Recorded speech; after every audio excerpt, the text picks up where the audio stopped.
Hey guys, this is Pete Tiger and welcome back to my channel.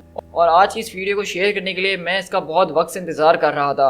और ये मेरी one of the best Marvel series है जो कि आज तक मैंने पढ़ी है पूरे के पूरे कॉमिक्स के अंदर। और आप जानते हैं कि एरीज जो है मेरा बहुत ज़्यादा फेवरेट कैरेक्टर है मार्वल कॉमिक्स के अंदर, क्योंकि मार्वल कॉमिक्स जो है उनके अंदर डीसी के कैरेक्टर को एक बहुत ही ज़्यादा और यूनिक वे में लिखा गया है। जबकि अगर हम उसके दूसरे काउंटर पार्ट यानी डीसी कॉमिक्स को देखें तो वहाँ पे एरीज का कैरेक्टर बिल्कुल भी मुझे इंटरेस्टिंग नहीं नजर आता है। ना ही उसका लुक जो है वो इतना ज़्यादा इंटरेस्टिंग है, ना ही उसकी स्टोरी इतनी अच्छे तरीके से लिखी जाती है। लेकिन अगर हम मार्वल कॉमिक्स की बात करें तो आपको ये बात माननी ही पड़ेगी कि जितने ज़बरदस्त और खूबसूरत तरीके से उन्होंने एरीज की स्टोरीज को लिखा है इस पिछले कुछ 5-6 साल के अंदर, वो बहुत ही ज़्यादा औसम है। और आपको इसका अंदाज़ा तभी हो गया होगा जब हमने एरीज की पहली लिमिटेड सीरीज अपने चैनल के ऊपर शेयर करी थी, गॉड ऑफ वॉर वाली। और आपको बहुत ज़्यादा पसंद भी आई थी वो सीरीज़, उसके ऊपर हमारे अच्छे खासे व्यूज़ भी आए थे, कमेंट्स और लाइक्स, बहुत ही ज़्यादा ज़बरदस्त रिस्पॉन्स आप लोग का मिला था। क्योंकि मुझे पता था कि मेरे साथ आप लोग भी उस सीरीज़ के फ़ैन हो गए हैं। और उसके बाद से बहुत सारे लोग ऐसे थे जिनको एरीज के बारे में पता चला था और एरीज के वो फ़ैन हुए थे मेरी उस सीरीज़ की वजह से। तो उससे ये बात साबित हो चुकी थी इस चैनल के ऊपर कि एरीज जो है वो हम सबका फ़ैन फेवरेट होकर रह चुका है, चाहे वो मैं अपनी ही बात करूँ या आप व्यूवर्स की बात क्यों ना करूँ। तो मैं इस सीरीज़ को स्टार्ट करने से पहले आपको बता देता हूँ कि ये सीरीज़ जो है 3 इशूज़ के अंदर होने वाली है, जो हम 3 एपिसोड्स के अंदर शेयर करेंगे।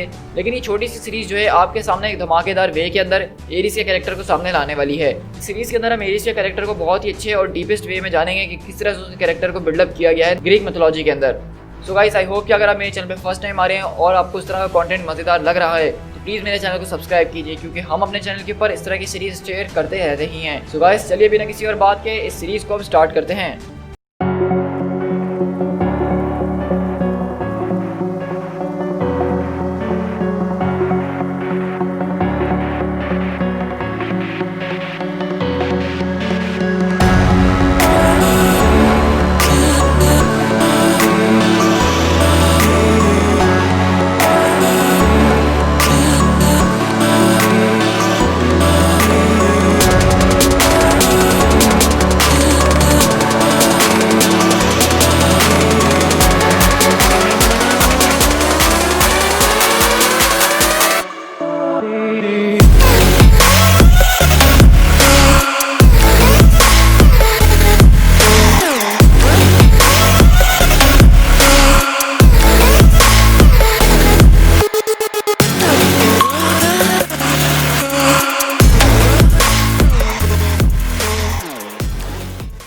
हमारी कहानी की शुरुआत होती है गोलियों की बौछार से, जहाँ पे हमें एक सोल्जर अपनी कहानी सुना रहा है और बता रहा होता है कि पहले दिन की शुरुआत लाइव राउंड्स के साथ हुई थी, लेकिन वो उतने जेंटल वे में ख़त्म नहीं हुई जितना हमने सोचा हुआ था।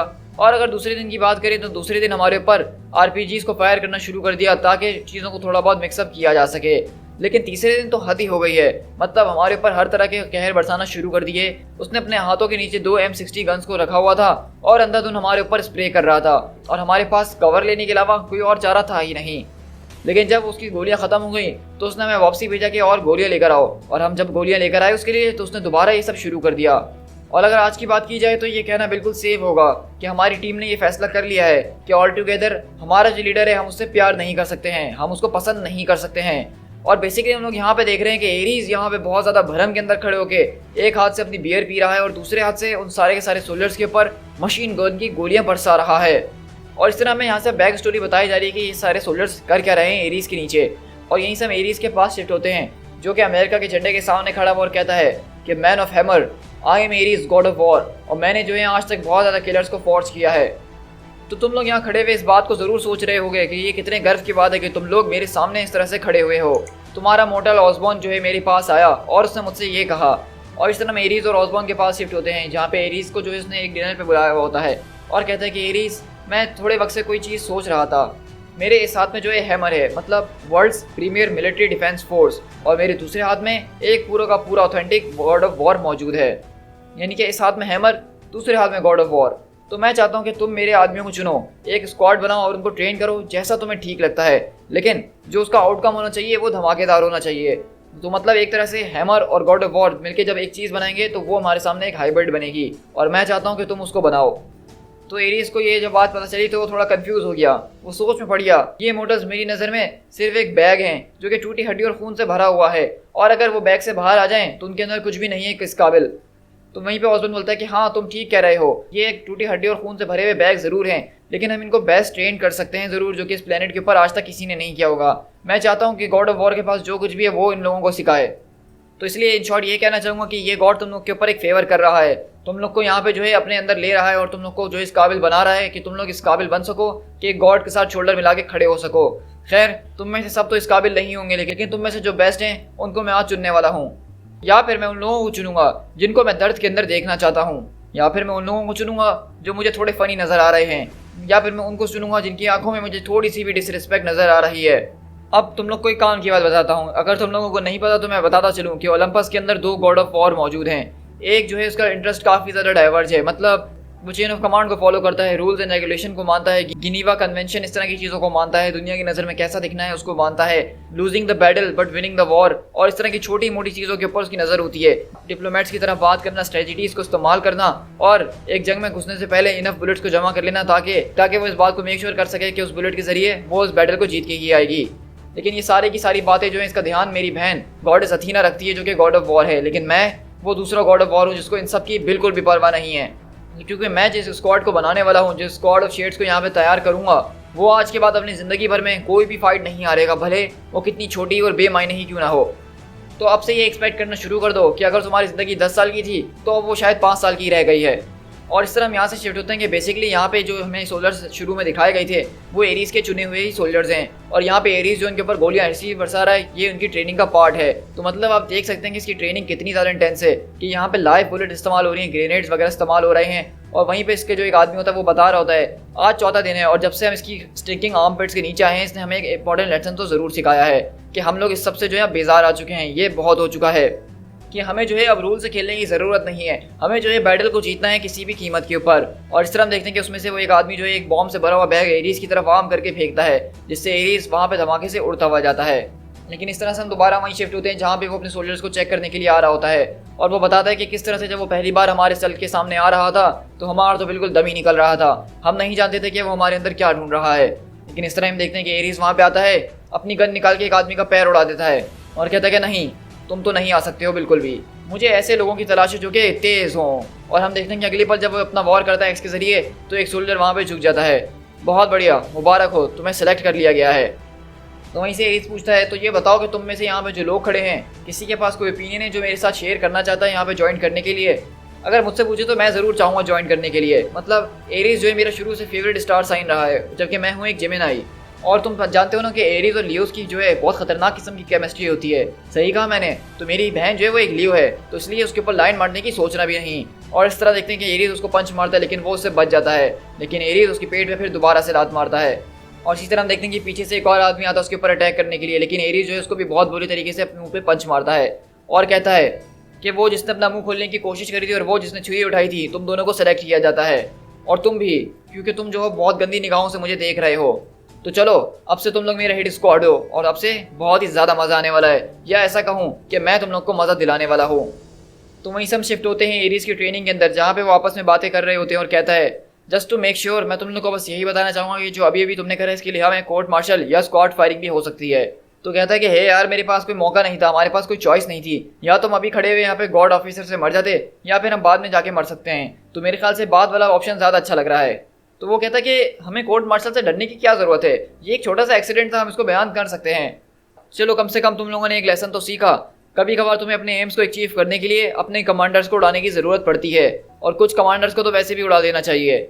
चलो अब चल के कुछ खाते हैं, हमें बहुत ज़्यादा भूख लग रही है। और इस तरह देखते हैं कि एरीज अपने लोगों को वहाँ पे लेके घुसता है, और वहीं से एरीज वहाँ पे एंटर होते हुए बोलता है वेल पिछले कुछ दिनों के अंदर तुम लोग अच्छे तरीके से बचते हुए आए हो, लेकिन अब वक्त आ गया कि तुम लोग को ब्रदरहुड का मार्क दिया जाए, जैसा कि the shield of Ajax, the armour of Achilles, even the lion skin of Hercules. ये सारे के सारे वो निशानात हैं जो कि एक वॉरियर की प्रेजेंस को नोन बनाते हैं। अपने अंदर कुछ ऐसा लेकर आओ, कुछ ऐसा डिफरेंस करो कि लोग तुम्हारे आने से पहले पहचान जाए कि तुम आ रहे हो। तो इसलिए अब से ये गेटअप के अंदर तुम लोग को चलना होगा ताकि सबको पता चल सके कि तुम एरीज के शेड्स हो, एरीज ने तुम्हें जो है बनाया है। तो वहीं से वो लोग बोलते हैं क्या तुम सीरियस हो इस बारे में, हमें ये करना होगा? तो कहता है कि सीरियस, मैं डेडली सीरियस हूँ। सबसे पहला स्टेप जो है एलीट बनने के लिए वो ये है कि एलीट की तरह एक्ट करो।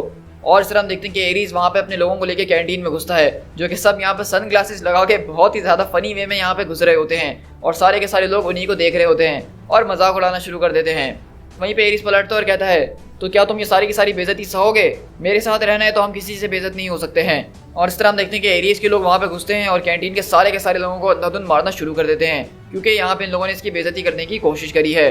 और वहीं पे हम देखते हैं कि एक ऑफिसर आता है और बोलता है कि आखिरकार तुम इडियट्स यहाँ पे क्या कर रहे हो। तो वहीं पे एरीज उठता है और बोलता है ये हमें खाना खाने में तंग कर रहे थे तो इसलिए हमने इनको तंग कर दिया। तो बोलता है व्हाट द हेल, आखिरकार ऐसा यहाँ पे कुछ भी नहीं हुआ है, तुम झूठ बोल रहे हो। तो कहता है क्या तुम्हें मेरी बात पे विश्वास नहीं है, क्या तुम्हें कोई शक है मेरी बात के ऊपर। तो वहीं पे एरीज बोलता है वाकई में तुम्हें लगता है कि तुम जन्नत और दोज़ख हिला के रख दोगे इस बात को प्रूफ करने के लिए, तुम्हें लगता है कि तुम मेरे सामने खड़े होकर ये सारी की सारी बकवास कर सकते हो। खैर जाने दो, हमें यहाँ से जाना होगा, हमें कुछ ज़रूरी काम है। तो वहीं से एरीज अपने लोगों को समझाता है कि honour for your comrades and no one else, मतलब इज्जत सिर्फ अपने ही लोगों की करो और किसी की करने की कोई ज़रूरत नहीं है। वहीं पे उसका जो है एक साथी बोलता है कि हे बॉब्स, क्या बात है, तुमने ज़बरदस्त किस्म का आज हमें लेसन दिया है। मतलब अगर तुम किसी के बाप होते तो नंबर वर्ल्ड होते इस दुनिया के अंदर, तो क्या मैं तुम्हें डैडी बुला सकता हूँ। लेकिन एरीज वहाँ पे उसको घूर घूर के देख रहा होता है और कहता है कि सॉरी यार, मैं तो सिर्फ मजाक कर रहा था, तुम सीरियस नहीं होना। तो वहीं से उसका एक आदमी पूछता है टेबल पे बैठा हुआ, तो चलो हमें बताओ कि हम ये सब कर क्यों रहे हैं। तो एरीज बोलता है कि तुम्हारा इससे क्या मतलब है। तो कहता है कि चलो हम इस बात को मान लेते हैं कि तुम वाकई में ग्रीक गॉड ऑफ वॉर हो, या फिर कोई ऐसा शख्स नहीं हो जो कि एक सुपर ह्यूमन है और अपने आप के दिमाग में कुछ डेल्यूजन्स लेके घूम रहा है। क्योंकि तुम्हारी कहानियाँ तो कुछ अजीब किस्म की होती हैं, जैसे जायंट हॉर्सेस का किसी डिफेंसेस के अंदर घुस जाना और वो लोग फिर तुम लोग को बुलाते हैं। लेकिन इन सब चीज़ों के लिए तो 2500 साल हम लोग लेट हो चुके हैं, तो हमारा यहाँ पे क्या मकसद है तुम्हारी टीम में रहने का। तो वहीं पे एरीज बोलता है कि चलो तुम लोग को समझाता हूँ, इसको देखो, ये है डेजर्ट ईगल मार्क 15। इसको डिज़ाइन किया गया था बेनेट सी वाइट के जरिए, जो कि मैग्नम रिसर्च में था, और ये बनी थी तकरीबन 1979 और 1982 के बीच में। इसके अंदर यूटिलाइज किया गया था एक गैस ऑपरेटिंग मैकेनिज्म, ना कि दूसरी हैंडगन्स की तरह जो स्टैंडर्ड होता है। ये अलग अलग कैलिबर्स के अंदर अवेलेबल है, जैसे 0.375 एंड 0.50। मेरी वाली जो है वो 0.44 है, तो इसलिए मुझे इसके ऊपर ज़्यादा जोर लगाने की ज़रूरत नहीं है। अब इसको कंसीडर करो कि ये M64 फ्रेगमेंट ग्रेनेड है, अनलेस अगर तुम कैनेडियन हो तो इसको यहाँ पे कहा जाएगा C17। ये स्टील शार्प बॉडी के अंदर आता है। इसके अंदर M213 फ्यूज और 6.5 आउंसेस का कॉम्पोजिशन डाला गया है। 5 मीटर के फासले पे लोगों की जान ले लेता है, 15 मीटर के फासले पे लोगों को जख्मी कर देता है, और इसके फ्रेगमेंट जो है 230 मीटर्स तक उड़ के जाते हैं। अब इसको कंसीडर करो, ये एक ह्यूमन फिस्ट है। और वहीं पर अगले पल हम देखते हैं कि एरीज अपने एक आदमी के मुंह पे वही फिस्ट घुमा के मारता है और बोलता है कि तुम्हें क्या लगता है कि मैं मजाक कर रहा हूँ, मैं सच में एक गॉड ऑफ वॉर हूँ। I am the Lord of all things made by the man. मैं लॉर्ड हूँ उन सारे के सारे आदमियों का जिन्होंने ये सारी की सारी चीज़ें बनाई हैं, जिनको तुम अपना लॉर्ड मानते हो। मेरे जितने भी ओलंपियन भाई हैं उन सब में से सबसे ज़्यादा क्लोजेस्ट मैं तुम लोगों से हूँ, सबसे ज़्यादा वक्त के लिए मैं तुम लोगों के बीच रहा हूँ, और इसलिए मुझे हर एक चीज़ के बारे में उनसे ज़्यादा बेहतर पता है। मैं जानता हूँ कि जब एक हाथी रोता है तो उसकी आवाज़ कैसी होती है, और मैं ये भी जानता हूँ कि किस तरह से लोगों के गोश्त के छींतरे उड़ते हैं जब अलग अलग किस्म के शार्पलेन उनके अंदर घुसते हैं। और इस तरह की जितनी भी चीज़ें उन सबको मैं बहुत अच्छे तरीके से जानता हूँ, और अब तुम लोग भी मेरे साथ रह के इन्हीं सारी चीज़ों को जानोगे। और इसके बाद से एरीज की ट्रेनिंग खतरनाक से और ज़्यादा खतरनाक होती ही गई। मतलब हमने कुछ ऐसे ऐसे स्टफ किए जो कि हमारी नज़र में बिल्कुल ब्रांड न्यू थे। Hand to hand combat, close combat team work, use of melee attack, live rounds and shooting, मतलब हर तरह की शूटिंग। तो वहीं से यहाँ पे देखते हैं कि एरीज यहाँ पे स्नूकर वगैरह खेल रहा होता है, और उसके लोग पूछते हैं चलो हमने तुम्हारी सारी की सारी बातें मान ली कि तुम एक बेटर फाइटर हो उससे, तुम उससे ज़्यादा तेज़ हो, और चलो ये भी मान लेते हैं कि तुम उससे ज़्यादा स्मार्टर भी हो इन सारी चीज़ों के अंदर, लेकिन क्या तुम हरकुलिस से स्ट्रॉन्गर हो। तो वहीं पे एरीज बोलता है कि तुम्हारी इस छेड़छाड़ के लिए मैं तुम्हें जिंदा नहीं छोड़ूंगा मोटल। लेकिन वहीं से हम देखते हैं कि एक औरत कमरे के अंदर घुसती है और कहती है खैर मैं ये ज़रूर कहना चाहूँगी कि जब तुम नशे के अंदर होते हो तो बिल्कुल उसके मैच के बराबर होते हो। तो वहीं पे एरीज बोलता है कि मदर आप यहाँ पे क्या कर रही हैं। और हम देखते हैं कि यहाँ पे बेसिकली एरीज से मिलने के लिए हेरा आई है जो कि उसकी माँ है, और कहती है कि मैं तुमसे यहाँ पे कुछ प्राइवेटली बात करना चाहती हूँ। तो कहता है कि अच्छा, और मैं बिल्कुल भी ऐसा नहीं करना चाहूँगा। तो वहीं पे वो लोग डिस्कस करने लगते हैं कि हेल एरीज की माँ है ये, लग तो नहीं रही कहीं से। तो कहती है कि वेरी वेल, मैं समझ सकती हूँ कि तुम मुझसे क्यों नहीं मिलना चाहते हो, क्योंकि हमारी जो लास्ट मीटिंग थी वो इतनी ज़्यादा प्लेजेंट नहीं गई थी, और इसी चीज़ को प्रूव करने के लिए कि मेरे दिल में तुम्हारे खिलाफ कोई ग्रज नहीं है, मैं एक छोटा सा टोकन तुम्हारे सामने पेश करना चाहती हूँ। तो एरीज बोलता है कि इसकी मुझे कोई ज़रूरत नहीं है, मतलब मुझे किसी भी ओलंपियन की किसी फेवर की ज़रूरत नहीं है, मैं खुद अपना ही एक गॉड हूँ, और मुझे तुमसे तो हेरा कुछ भी नहीं चाहिए। तो कहती है अच्छा वाकई में, क्या तुम अपने बेटे की खबर भी मुझसे सुनना नहीं चाहोगे कि एक चमत्कार हुआ है जो वो अभी तक जिंदा है। तो वहीं पे एरीज बोलता है कि मुझसे खेलने की कोशिश मत करना औरत। तो कहती है हरकुलिस वो है जिसके साथ मैं खेलना पसंद करती हूँ, लेकिन तुम मेरे सगे बेटे हो, लेकिन तुम्हारे साथ मैंने कभी भी कुछ ऐसा नहीं किया है। तुम्हारा बेटा जो है वो बहुत बुरी तरीके से हर्ट हुआ है, इनफैक्ट वो तो अब तक शायद मर भी गया होगा। तो मेरे ख्याल से ये तुम्हारा फर्ज बनता है उसकी मौत का बदला लेने के लिए। ये एक शील्ड का पुराना बेस है जहाँ पे अब लोग नहीं रहते हैं। तो वहीं पे वो एरीज बोलता है कि वाकई में मदर, तुम्हें लगता है कि मैं सबके ऊपर बिलीव कर लूँ।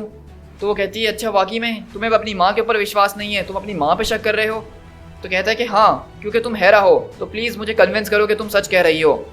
तो वहीं पे हेरा बोलती है कि वेरी वेल, अगर तुम्हें लगता है कि मैं झूठ बोल रही हूँ तो मेरे सीने के अंदर जो ज़्यूस की शक्तियाँ चल रही हैं वो मुझसे छीन ली जाएं और फ्यूरीज मुझे ज़िंदगी भर के लिए हॉन्ट करती रहे और जब तक मेरा फ्लैश खा ना जाए मुझे बख्शेंगी ना, मैं इस चीज़ की कसम खाती हूँ। तो वहीं पे एरीज बोलता है कि ठीक है, मुझे तुम्हारी ओथ के ऊपर बिलीव है। तो और हेरा वहाँ से जाते हुए कहती है कि मैं नहीं चाहती कि किसी की भी फैमिली इस तरह से टॉर्न अपार्ट हो जाए, तो इसलिए जाओ मेरे बेटे, मेरी ब्लेसिंग तुम्हारे साथ है। और वहीं पे एरीज को गुस्सा आता है और अपना एक्स मारते हुए बोलता है कि मुझे पता था। तो वहीं पे वो लोग पूछते हैं कि सर आखिरकार आपको क्या पता था, आप किस बारे में बात कर रहे हैं। तो वहीं पे एरीज बोलता है कि मैंने निक फ्यूरी के ऊपर पूरा भरोसा करा था अपने बेटे के साथ, मैंने उसको अपना बेटा इसीलिए दिया था क्योंकि उसने कहा था कि वो उसको किसी भी कीमत के ऊपर सेव रखेगा, लेकिन अब बस बहुत हो गया है, अब उसको मेरे जो है कहर का सामना करना ही पड़ेगा। माय शेड्स, अब वक्त आ गया है तुम्हारे फील्ड असाइनमेंट का, तो चलो तैयार हो जाओ। To be continued.